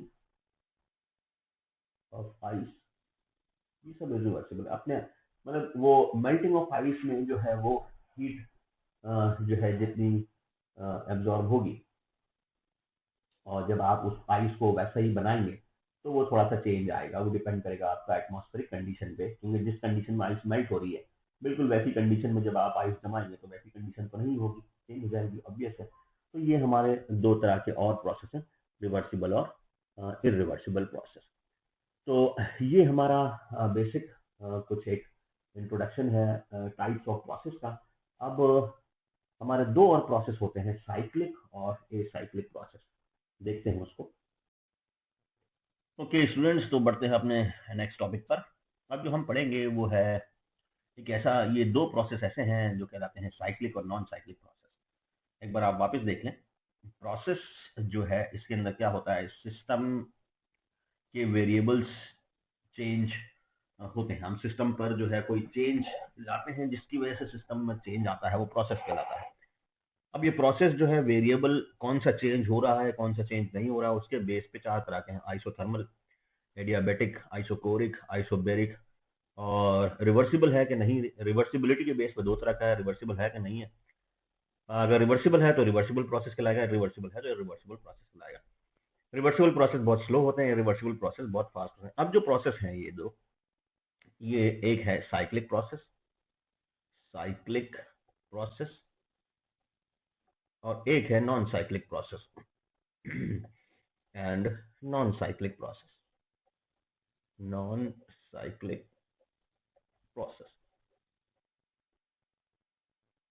ये दो तरह के सिस्टम है। साइक्लिक प्रोसेस ये नाम से ही है, साइक्लिक प्रोसेस में क्या है कि साइकिल बनती है, तो सिस्टम जो है वो एन पाथ से फॉलो करता हुआ अपने ओरिजिनल पाथ, अपनी ओरिजिनल स्टेट पे आ जाता है। So a process in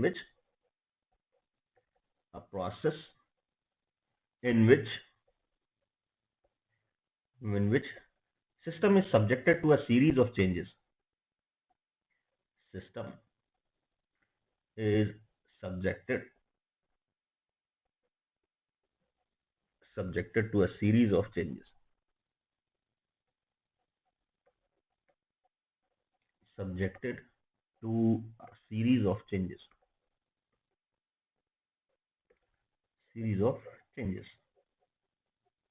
and after going through a series of changes, system come back to its original state, and system attains its original state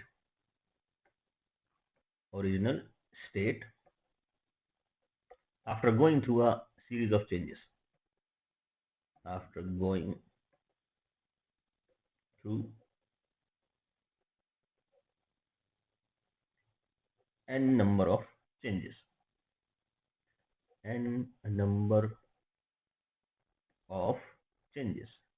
system जो है उसके हम कई सारे चेंजेस करते हैं और सिस्टम जो है वापस अपनी ओरिजिनल स्टेट पर आ जाता है। आप इसको पीवी डायग्राम पर, प्रेशर वॉल्यूम डायग्राम पर हम इसको ऐसे बनाते हैं। तो प्रेशर वॉल्यूम डायग्राम पर हम बनाते हैं इसको ऐसे।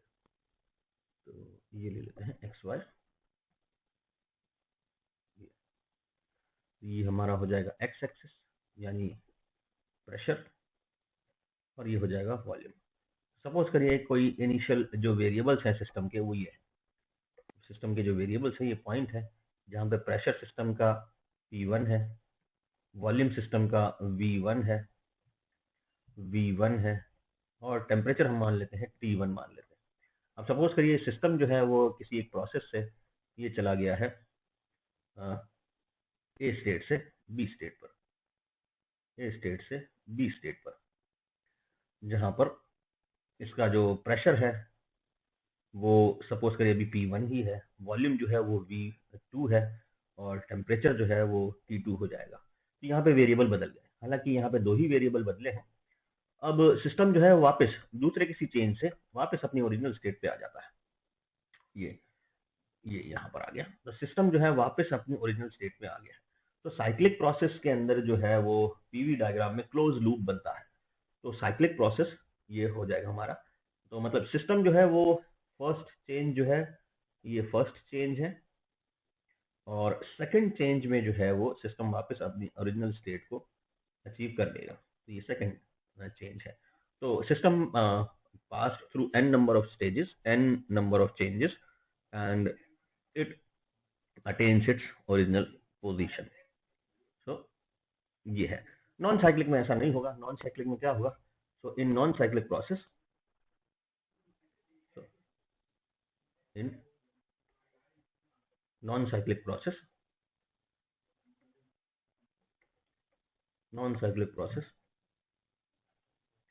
system do not attains its original position after passing through n number of stages. System do not attains its original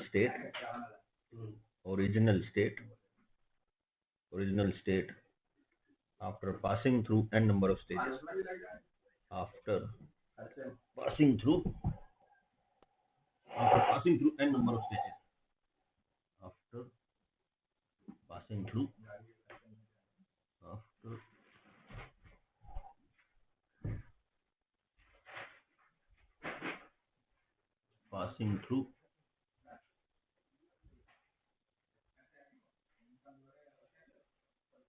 n number of stages.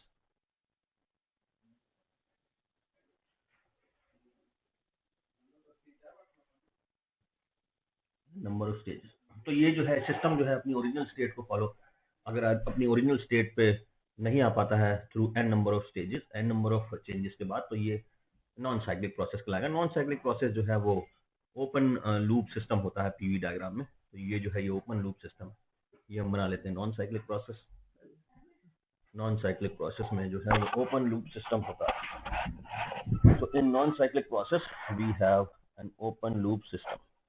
So this is for example ये pressure और ये volume.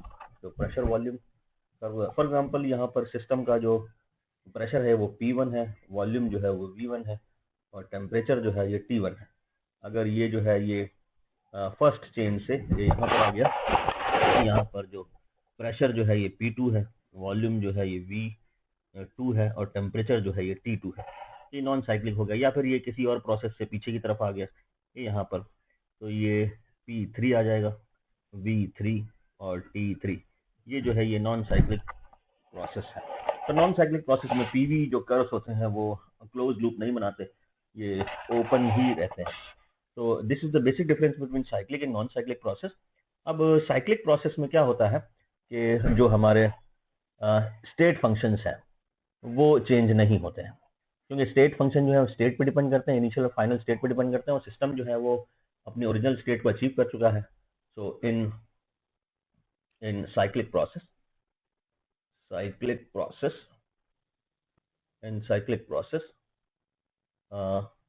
the state variables do not get changed.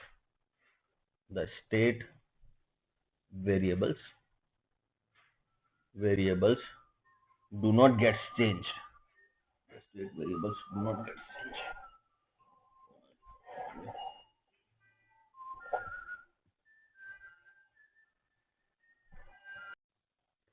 तो cyclic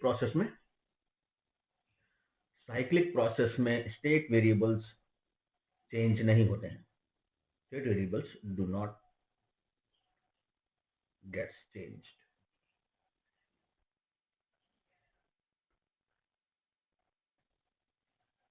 cyclic process में state variable change नहीं होते। अब आपको पता है कि स्टेट वेरिएबल जो है वो इनिशियल और फाइनल पोजीशन पर ही डिपेंड करता है। So because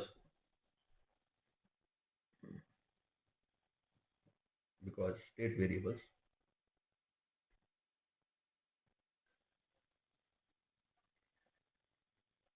depends on initial and final state. Depends on initial and final state of a system. And final state of a system. System की इनिशियल और final state अगर अलग अलग है तो स्टेट वेरिएबल बदलेगा, लेकिन अगर सिस्टम की इनिशियल और फाइनल स्टेट अलग अलग नहीं है तो स्टेट वेरिएबल नहीं बदलेगा। So in cyclic process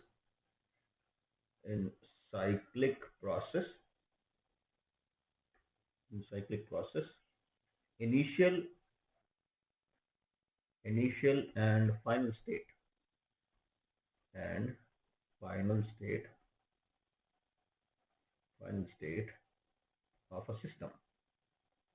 of a system is same, क्योंकि सिस्टम घूम फिर के अगर वही अपने ओरिजिनल स्टेट पे आ गया है तो इनिशियल और फाइनल स्टेट भी उसकी सेम ही होगी। तो initial and final state of a system is same, hence delta H यानी चेंज इन एंथैल्पी,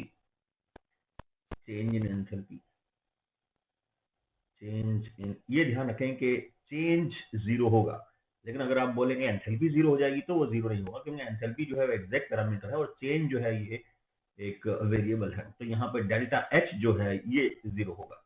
चेंज की बात कर रहे हैं, change in enthalpy will be zero. ऐसे ही हमारा डेल्टा यू मतलब इंटरनल एनर्जी चेंज, तो चेंज इन इंटरनल एनर्जी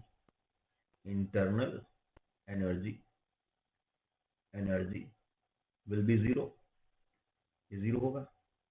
ऐसे ही हमारा डेल्टा एस यानी कि चेंज इन एंट्रोपी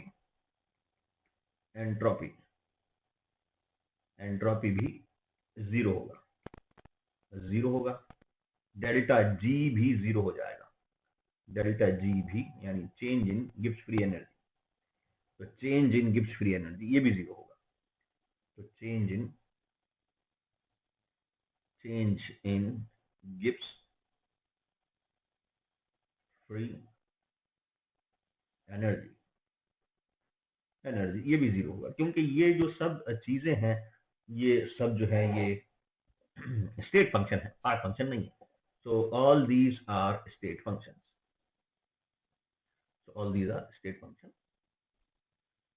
ये जो unnecessary lines है इनको मिटा देते हैं। So all these are state functions. So all these are यानी delta H, delta U, delta S, delta G, all these are state function.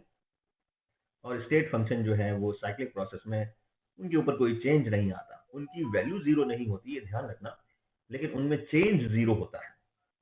All these variables that is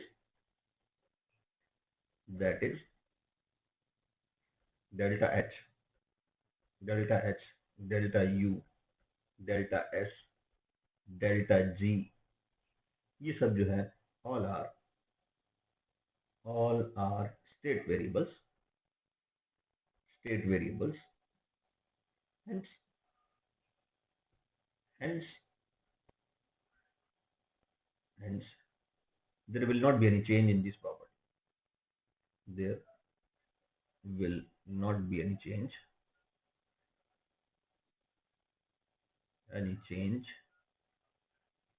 in these variables,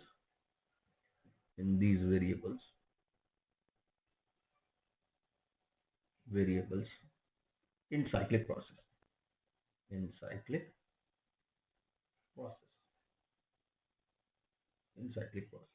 ठीक है। लेकिन अगर a cyclic process है तो a cyclic process में ये सारे चेंज होंगे, but if the change is acyclic process,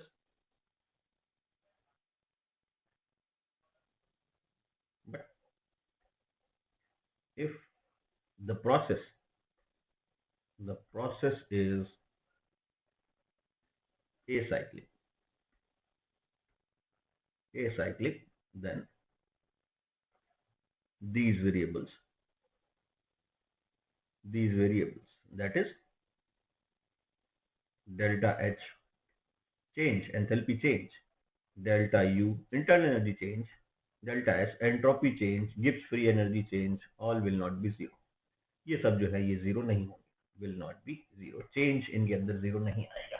तो ये साइक्लिक प्रोसेस में चेंज जीरो नहीं आता। तो ये तो हमारा रहा स्टेट फंक्शन के बारे में। अब देखते हैं पाथ फंक्शन के बारे में। तो पाथ फंक्शन हमारे जो है वो मैंने बता दिया आपको, दो ही याद करने हैं पाथ फंक्शन। तो इन cyclic process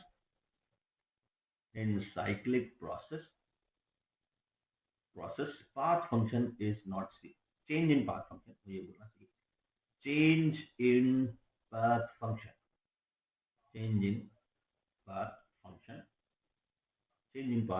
is not zero. path function में change zero नहीं होता, is not zero। मतलब क्या है? मतलब ये है कि अगर आप घूम फिर के वापस वहां भी आ गए तो इसका मतलब ये नहीं कि आपने काम नहीं किया, काम होगा। और हमें पता है कि पाथ फंक्शन हमारे दो तरह के, एक है वर्क और एक है हीट। तो अगर हम पीवी डायग्राम देखें तो ये हमारा पीवी डायग्राम है, पीवी, और ये हम देखें कोई साइक्लिक प्रोसेस है। ये जो है ये ए से बी पे गया है, बी से सी पे गया है, सी से डी पे गया है और डी से वापस ए पे आ गया। तो मैं देखूं अगर ये ए है, ए स्टेट, बी स्टेट, सी स्टेट,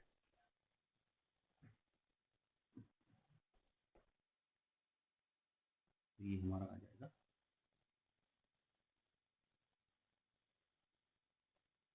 ये बी स्टेट, सी स्टेट और ये डी स्टेट। अगर ये स्टेट ये है ए स्टेट, बी स्टेट, सी स्टेट, डी स्टेट, तो ये हमारा साइक्लिक प्रोसेस हो गया, क्लोज लूप हो गया, साइक्लिक प्रोसेस। अब इसके अंदर क्या है कि एक तो हीट चेंज जीरो नहीं होगा, delta Q will not be zero, and W will not be zero, W यानी कि P delta V will not be zero, P del V will not be zero. ये है कि हमारा वर्क डन जीरो नहीं होगा और जो हमारा हीट चेंज है वो भी जीरो नहीं होगा। क्यों? क्योंकि ए से बी पे जाने में कुछ हीट एब्जॉर्ब हुआ है, रिलीज हुआ है, बी से सी पे जाने में कुछ हीट एब्जॉर्ब हुआ है, रिलीज हुआ है, सी से डी पे जाने में कुछ हुआ है और डी से ए पे जाने में हुआ है। तो नेट कभी जीरो नहीं आएगा, क्योंकि आप जो है वो हीट को इसमें ले जा रहे हैं, सिस्टम को ले जा रहे हैं। फॉर एग्जाम्पल अगर मैं बोलूं जैसे आप जो है वो घर से स्कूल गए, तो इसमें आपने कुछ काम किया है, आप चले हैं और स्कूल से वापस घर आ गए। तो ये है कि आपका डिस्टेंस जो है या डिस्प्लेसमेंट जो है वो जीरो होगा। डिस्प्लेसमेंट एक तरह का स्टेट फंक्शन है, लेकिन वर्क इसके अंदर जीरो नहीं होगा। आपने काम किया है, आप गए हैं, आए हैं, आपने काम के बेस पर ही, आपने काम करने की ताकत पर ही ए से बी पे गए और बी से वापस ए पे आ गए। तो यहाँ पर भी यही है कि यहाँ पर काम हुआ है, यहाँ पर ए से बी, बी से सी, ए से बी पे जब सिस्टम गया है तो ये काम के दम पर ही गया है, कुछ काम हुआ होगा जब भी ये हुआ है, बिना काम के कोई काम नहीं होगा। और बी से सी पे गया है तो इसमें भी काम हुआ है, सी से डी पे गया है तो इसमें भी काम हुआ है, और डी से ए पे गया है तो इसमें भी काम हुआ है, तो नेट वर्क जीरो नहीं होगा इसके अंदर। और क्योंकि वर्क और हीट जो है वो एक दूसरे के सिनोनिम है, हम काम जो है वो हीट के बेस पे करते हैं, या हीट चेंज जो है वो काम के बेस पे होता है, तो यहाँ पे हीट भी जीरो नहीं होगा, चेंज इन हीट जीरो नहीं होगा, और work done will not be zero. अब वर्क डन होगा कितना, तो वर्क डन जो है वो इसके अंदर जो एरिया है इसका, जैसे सर्कल का एरिया हमें पता है पाई आर स्क्वायर, सॉरी, तो सर्कल का जो एरिया है ये पाई आर स्क्वायर ये होगा इसका, ये इसका जो है वर्क डन इसके अंदर ये होगा। अगर यही जो है साइक्लिक प्रोसेस स्क्वायर होता, अगर यही जो है साइक्लिक प्रोसेस अगर हम ऐसे करते पी वी, और ये अगर ऐसे स्क्वायर होता, जैसे स्क्वायर टाइप होता, तो हम ए इंटू बी कर देते, ए या A into B length into breadth, या अगर ये रेक्टेंगल है, अगर ये स्क्वायर है तो ए इंटू ए स्क्वायर हो जाता, अगर ये रेक्टेंगल है तो वर्क हो जाएगा ए इंटू बी। तो इसके अंदर का जो एरिया है, ये जो एरिया है ये हमारा वर्क डन होता है पीवी डायग्राम में। अब ये एक बात ध्यान रखने की है कि थर्मोडायनेमिक्स में हम गैसेस को ही मेनली पढ़ते हैं, क्योंकि गैसेस के अंदर ही बहुत ज्यादा चेंज आता है पर डिग्री चेंज इन टेम्परेचर।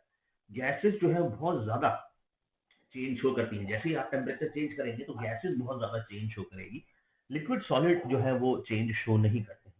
तो ये जो है थर्मोडायनेमिक्स जो है वो हमारा गैसेस के पॉइंट ऑफ व्यू से ही सारे लॉज जो है वो मैक्सिमम लॉज जो है वो डेवलप किए गए हैं। तो ये हमारा साइक्लिक प्रोसेस। तो साइक्लिक प्रोसेस में पाथ फंक्शन जो है, जो पाथ पे डिपेंड करता है वो जीरो नहीं होगा। ध्यान रखना आप कभी हमेशा पाथ फंक्शन कभी जीरो नहीं होगा, path function is not zero in case of cyclic process, but state function या state variables will be zero. Path function कभी आपको याद नहीं रहे तो ये है कि आप अगर ए से बी डिस्टेंस पे चल के गए हैं तो आपने काम किया है, और बी से ए पे गए हैं जब भी आपने काम किया है, तो टोटल वर्क इसका अंदर का एरिया कहलाएगा। और यही है कि आप ए से बी पे गए हैं जब भी आप हॉट हो गए हैं, और बी से ए पे आए हैं जब भी आप हॉट हो गए। ऐसा मतलब ये नहीं है कि बी से ए पे आएंगे तो आप कूल हो जाएंगे, तो टोटल हीट चेंज आया। इसका मतलब ये नहीं है कि आपने जितना हीट एब्जॉर्ब करा उतना ही रिलीज करेंगे, नहीं, क्योंकि हीट के दम पर ही काम हो रहा है, तो और क्योंकि काम हो रहा है दोनों ही तरफ, तो हीट चेंज भी जीरो नहीं होगा, net heat change will not be zero. ये ध्यान रखने की बात है यहाँ पर। तो पाथ फंक्शन में साइक्लिक प्रोसेस के अंदर पाथ फंक्शन जो है वो जीरो नहीं होता है, और ए साइक्लिक में भी ये जीरो नहीं होगा। तो path function will not be zero in cyclic as well as a cyclic process, but state function will be zero in cyclic process but will not be zero in a cyclic process. तो हम ये लिख लेते हैं important. तो in case of, so in path function, sorry, in cyclic process, in cyclic process, in cyclic process, state function, state functions,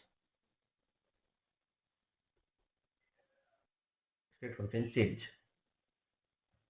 changes are zero, but path function changes are not zero. Path function changes are not zero, but in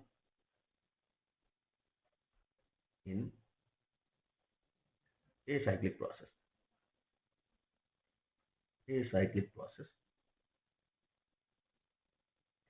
state function